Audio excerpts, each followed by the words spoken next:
আপনার ভাই একটা খেজুর আপনার প্লেটে দিল, দুইজন দুইজনের ইফতারি খাওয়ানোর সওয়াব হয়ে গেছে। খবরদার কেউ একা একা ইফতারি করবেন না। একা ইফতারি করেন নাকি আপনারা? একসাথে। আল্লাহর হাবিব সাল্লাল্লাহু আলাইহি ওয়াসাল্লাম বললেন, কেউ যদি কাউকে ইফতারি খাওয়ায়, যিনি খাওয়ালো উনি রোজা রেখে যেই সওয়াব, খাওয়ানোর কারণে ওই সওয়াব। সাহাবারা বললেন, ইয়া রাসূলুল্লাহ, ইফতারি খাওয়ানোর মতো পয়সা তো আমাদের নাই।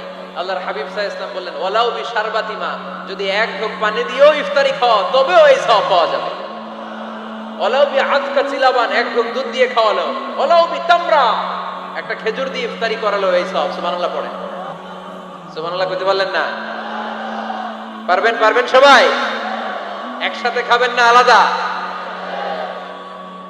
আল্লাহর হাবিব সাল্লাল্লাহু আলাইহি ওয়াসাল্লাম খেতে বসলে কখনো খাবারের বদনাম করতেন না। সহিহ বুখারীর হাদিস, মা আবা রাসূলুল্লাহ সাল্লাল্লাহু আলাইহি ওয়াসাল্লাম তাআমান কত্তু, কখনো খাবারের বদনাম করেন নাই। এই 63 বছর